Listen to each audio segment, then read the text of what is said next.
जगतसिंहपुर सहर बोली कहूँ जगतसिंहपुर रे बेआईन बिजुली काट दिन को 4 घंटा 5 घंटा धरी होची। आमे ये आंदोलन आरंभ करिबा परे आमे आंदोलन आरंभ करिबा परे गत 3 दिन हेलानी 4 दिन हेलानी 3 दिन हेलानी जे बिजुली काटटा कमी जाइए संपूर्ण। जदि आम आंदोलन रे 3-4 दिन बिजुली काट कमीगला 3-4 दिन पूर्व ताले ये जो बिजुली काट जो समस्या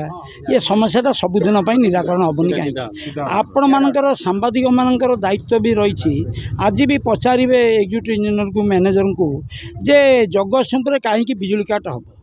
आकाश कला बादल टे देखादे बिजुली काट हो जाऊँगी आकाश कला बादल टे देखादे बिजुली काट हो जाऊँगी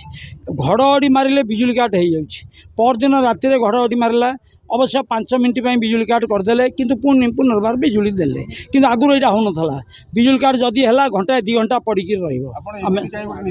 रमें नेलु जे जनसाधारण देखु विद्युत काट्रे जनसाधारण क्षतिग्रस्त होती किंतु जनसाधारण एपाई आगुआ होना मत जो मैंने फोन कर बिजुली काट कथा कहते बिजुली काट कथा कहते से निजे आज सामिल भी होना तेणु बिजुली काट जो समस्या से समस्या अत्यंत उत्कट समस्या ये उत्कट समस्या जनसाधारण केमती सुरक्षित रे आम मान विद्युत उपभोक्ता केमती सुरक्षित रे एवं जो पुरुष मैंने थे बाहर ना आम से उद्देश्य नारी बेश आसीचु जे जो थे देख आपण मैंने बाहर ना नारी टीए प्रतिवाद करने बाहर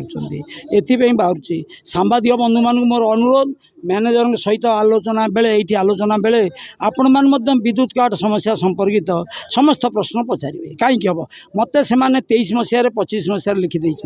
बेआईन बिजुली काट हेनी जोटी कटब केवल से ही स्थान में विद्युत काट हम अन्य जगार विद्युत काट हम ना ये भी स्विच सब जगार लगे किंतु आमर दुर्भाग्यर कथा गोटे जगार फल्ट है सब जगार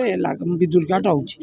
विरुद्ध में आमको चरम पदक्षेप ना पड़ो। सांबादिक बंधु मानू धन्यवाद आपण मैंने जो प्रकार सहयोग 18 तारीख दिन कर